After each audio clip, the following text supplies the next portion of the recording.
Welcome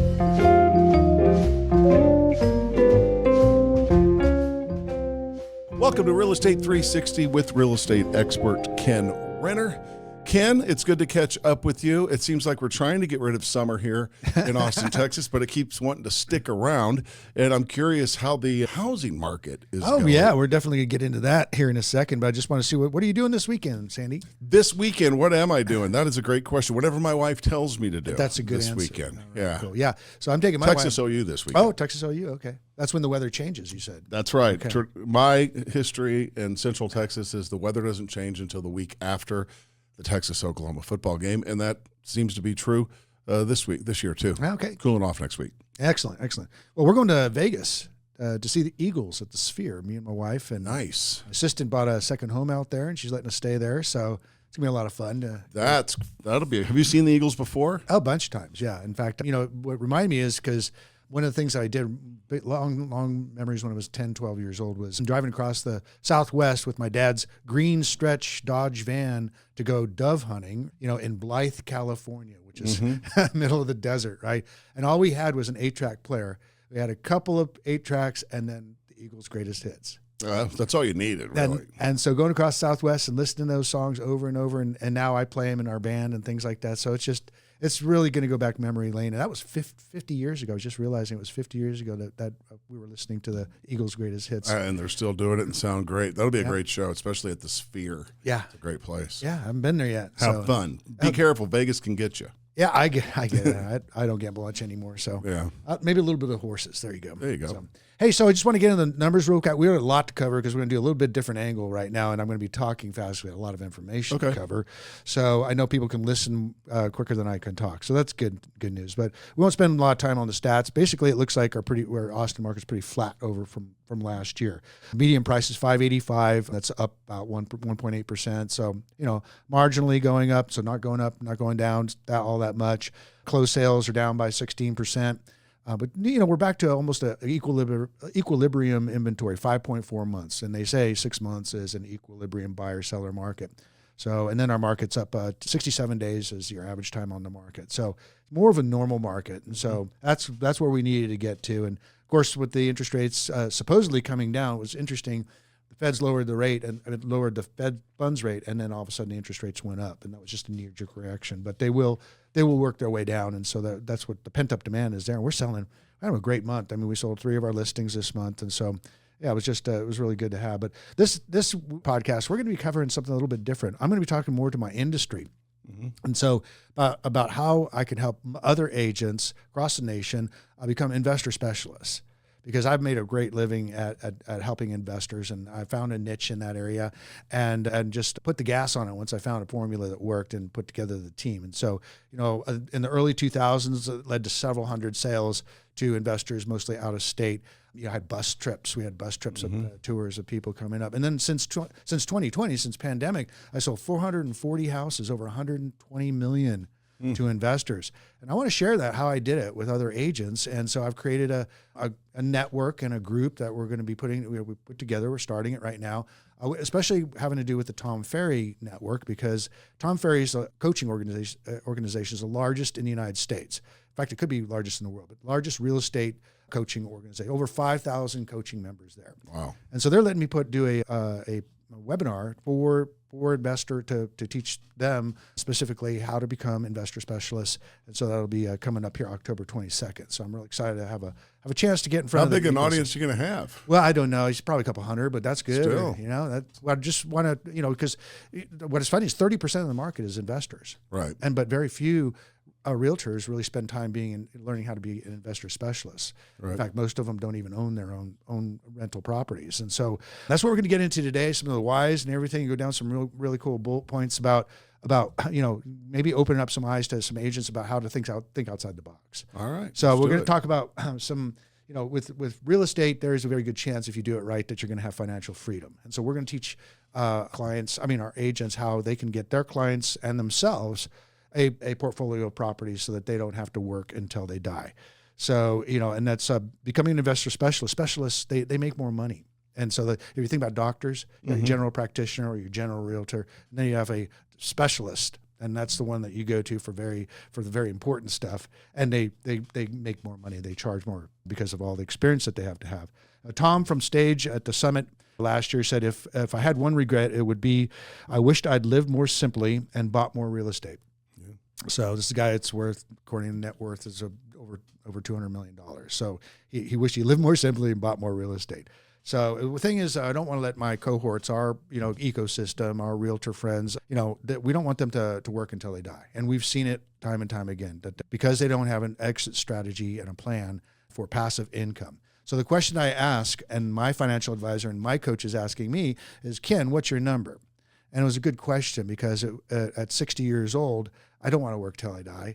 And so I'm looking for a graceful exit strategy coming up where work is optional. Mm-hmm. So the whole thing is what is your number? So what would it be that you would coming in passively every month where you wouldn't have to work anymore, or work is optional? Mm-hmm. Okay, so I don't think I'll ever retire, but the bottom line is you'll always be. I like the option to. So it's nice. So mine happens to be $20,000 a month, and that means $20,000 coming regardless if I work or not. Mm-hmm. And fortunately, I'm almost about halfway there. So I'm a goal 20, but I'm actually going to raise it. Why not 25? But, so you got to have a plan. You got to work with somebody maybe who knows how to put the plan together. But, real estate agents, is surprising. Most they don't own investment property. That is unusual. Yeah, because it's like a stockbroker that doesn't own their own stock. Mm-hmm. I mean, we got to realize that if you're buying real estate, we come across the best deals. Sometimes people come out and say, I have distressed property, and they're like, well, I'll buy it. And they're like, sure, you can buy it. And so a lot of times they come across some of the best deals out there.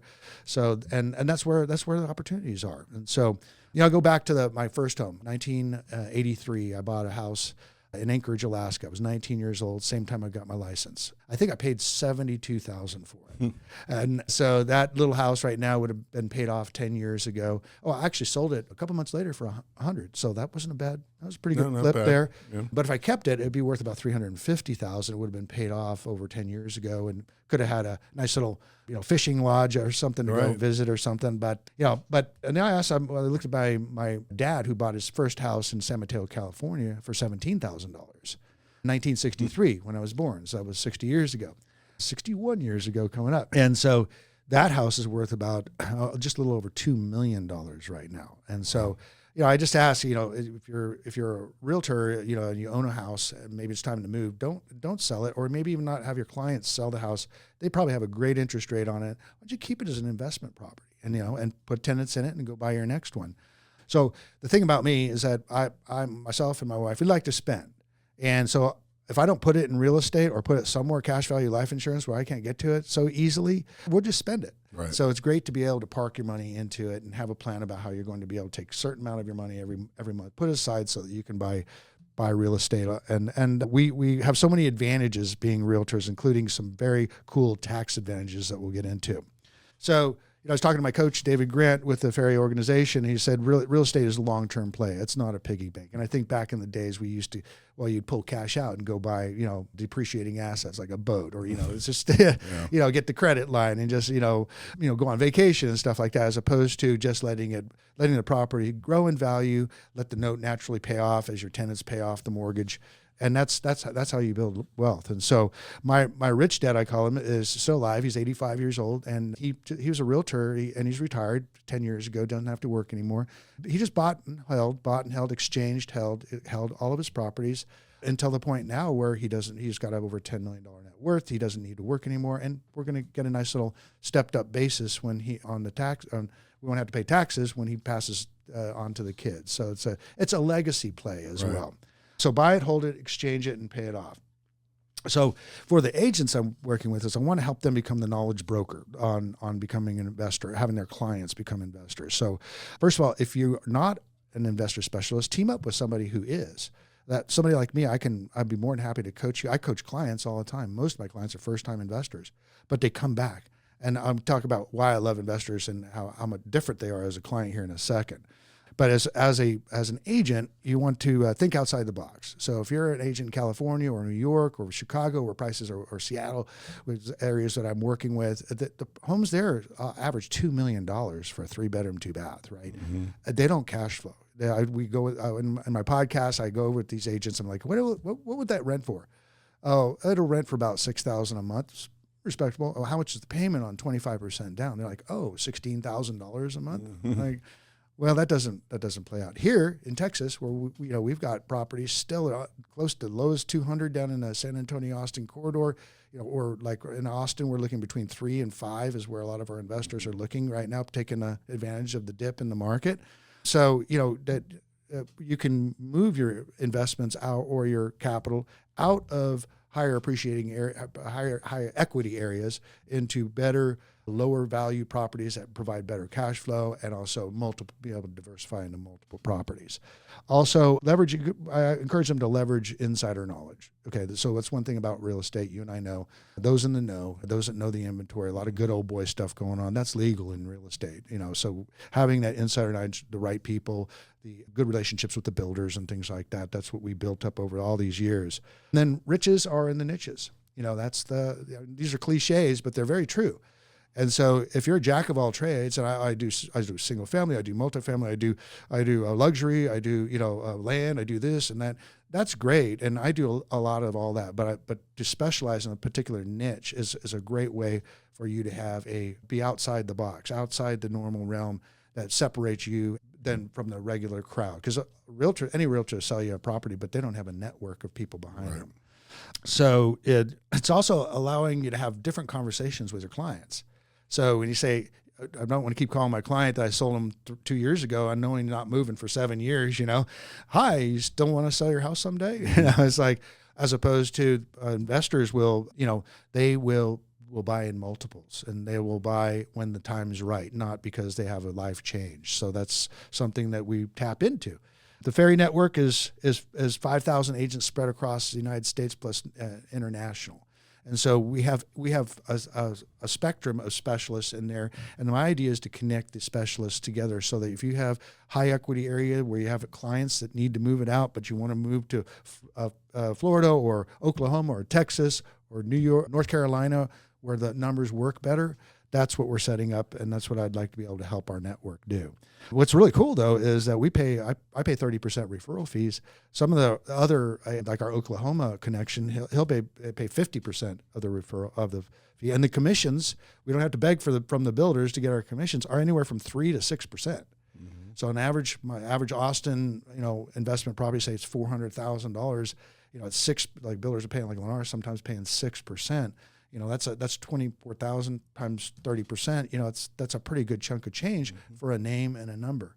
So that's what I love the referral business, going both ways, because it gives them an excuse to maybe sell that inherited property that's not really, that maybe sitting vacant that they don't know what to do with. So working with investors, love it. Been doing it for years and years. And so the number one, they're a different kind of buyer. They have usually higher incomes.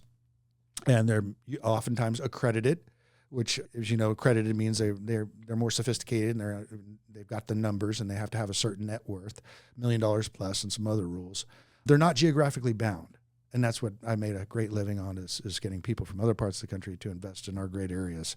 They're less emotional. It's all about the numbers, right?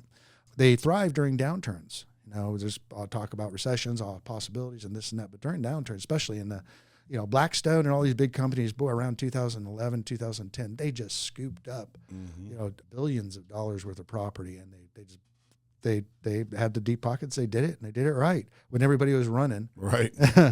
Yeah. So also they buy in multiples.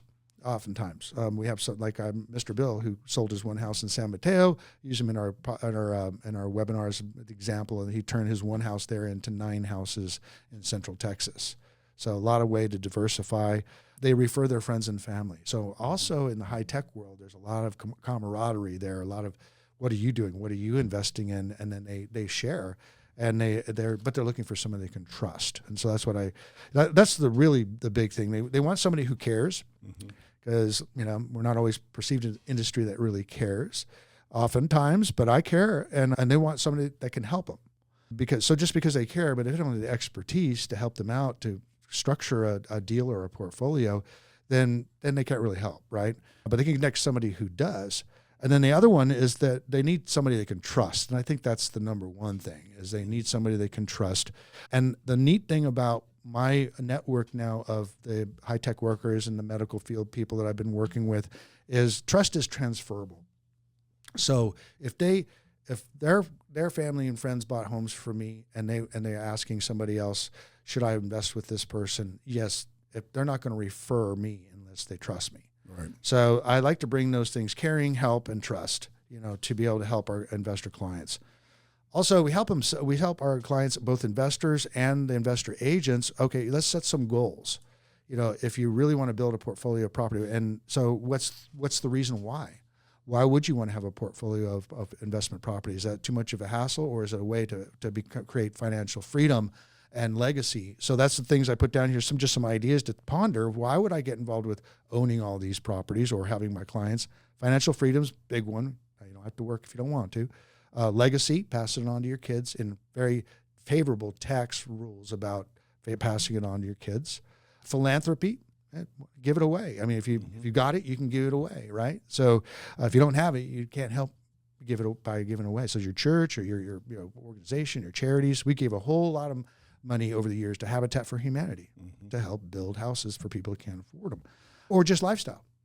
One of my investor savvy friends that owns a mortgage company or works for a mortgage company, but he's way high up. He bought properties all over the United States, and he still works real hard. But he also races Corvettes on the weekends and professionally. I mean, the ones that slide around the corner, So, and he's in his RV traveling around with his family and with a Corvette and a team behind him, and still.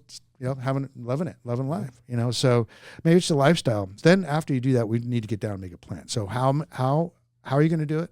What are you going to do it? What kind of properties? Are we going to talk single family, fourplex, multifamily, talking about maybe commercial? There's all kinds of different fixer flippers. Most of what I do is mostly new construction, turnkey type of operation. So I don't get in a lot of fixing and flipping. That's a whole business. It's a job. And so how many do we want? I mean, my goal is to have 40 doors, and I'm about a third of the way there. So that's nice to know that I'm on my way. And so hopefully by 65, 70, I won't have to have my doors hit. But then the big thing is who you're going to work with. Do all these things make sense? And so you're going to put your trust in. And so this is part of where we're helping people open up their minds. They've got maybe a windfall from the stock market, or they've got property that they inherited, or they just have some real estate that's really highly valued. And what about diversifying? Maybe taking some of that stock money and diversifying in a hard asset instead of paper. So that's what we kind of have those conversations. And that's in the conversation. Why should they sell, right? Well, why should I sell? And that gives an open door saying, hey, well, maybe you should think about exchanging. I can exchange my rental property by the one I inherited if it's been rented. Yeah, you could do that. You don't have to pay any taxes at the time of an exchange. It gets deferred. They're having opened up these conversations. A lot of what we teach has to do with the tax savings. And I'm going to say at the beginning of this and at the end of this, I do not give legal advice and I do not give tax advice. So the bottom line is because we do not want to be construed as you need to talk to your CPA, especially when that's investor knowledgeable. That's another thing we'll get in a second. But tax savings. So you're allowed to depreciate your rental property, the building, over 27 and a half years. It's just a paper write-off that the government lets you use. So you take the value of the building, divide it by 27 and a half, and that's your yearly savings. So if you have a $300,000 house divided by 27 and a half, roughly $12,000 of paper write-off every year. Now, that depreciation is a paper write-off, and it can offset other gains in your property if you have it, or the cash flow coming from the property. Most of our clients make too much money to qualify for it to shelter their ordinary income, which is where we're going to get to in a second. We found that you can also do accelerated bonus depreciation. So IRS Section 168. A lot of our realtor friends are aware of it. With you buy a car over 6,000 pounds, you can accelerate all the sales price of the car into that first year and write it right off of, it basically comes off of your income. So you can do this with real estate. Mostly it's done with commercial, but we've been doing it with our single families, and our team members have been doing it. And it's called a cost segregation study. It allows you to have 100 accelerated bonus depreciation, where you take a good percentage of the property, and depreciate. Like for instance, when I had amazing years in 2020 and 2021, my tax guy said, "Oh, you're going to have to pay about $155,000 to Uncle Sam." I said, "What?" And so then I knew I'd learned from classes that I had been involved with and seminars that I had invited a tax advisor. He goes, "Yeah, you can cost segregate your property." Basically taking a bunch of the interior of the property and things like that and accelerate the depreciation. Well, it threw off $100,000 loss, right? Paper write-off. Mm-hmm. Well, I did 2 of them. So 2 of my 13 properties, I did a cost segregation. And I basically wiped out my tax bill. Now, it doesn't work unless you can't even really do that unless you're a real estate professional. And of course, I'm a real estate professional. And so, but IRS does not mean you have to have a real estate license to be a real estate professional. It means you have to be actively participating, and there's several other rules, a whole nother seminar on that. But we teach a lot of the clients that are, maybe I call it the doctor role. Maybe the wife is a MD and the husband is a stay-at-home dad with the 3 kids. Well, he's got his degree, but they're raising the kids, right? Well, while he can do that, they can actively get involved in this in their properties and management and things like that, and be able to become a quote real estate professional as defined by the IRS. And what it does is allows depreciation, unlimited depreciation, even offset ordinary income. I know it's a lot to say, so you're going to have to rewind the tape. But talk to your CPA. A lot of CPAs don't even know about the real estate, what this does for you. And then there's advantages to it. There's a there's estate advantages. When we pass on to the properties to our kids, they will get a stepped up basis. So all this write-off that I got over the years that would normally be capital gains and all this would normally be if I sold them all before the day I die, I would lose half of it to the government. Mm-hmm. The day after I pass, all of our kids get a stepped up basis. They can sell it without any taxable liability. This can be for doesn't have to be a real estate professional. Anybody that owns investment properties will get the stepped up basis.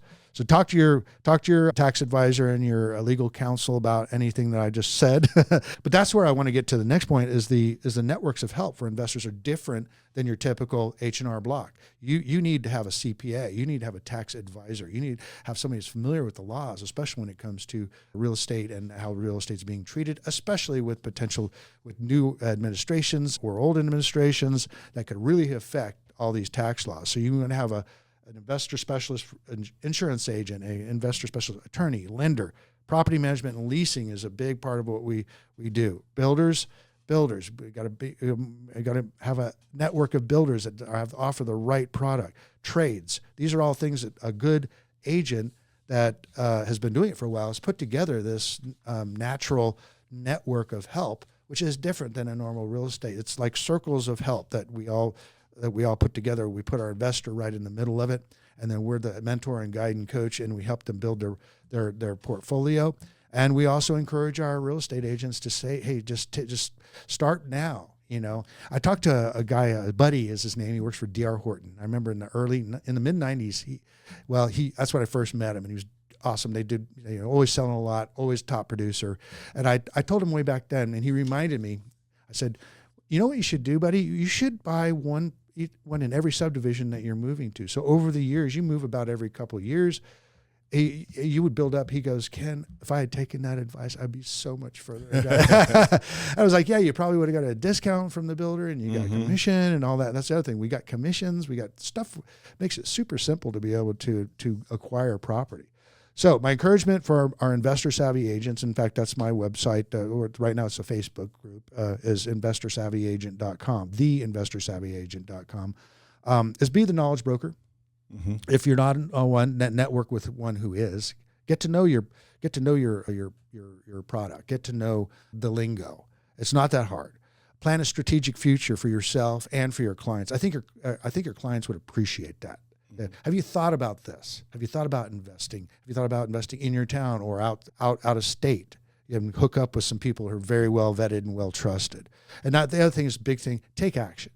We're all business people. We all can get into procrastination mode and put it in the back burner, but take some action, make it a plan. Don't give up on it. It starts off slow. I have one of my clients, or one of my speakers, the tax advisor, has over 240 single family houses. Wow. And I said to him, Richard, how did you buy 240 single houses? He says, one at a time. Yeah.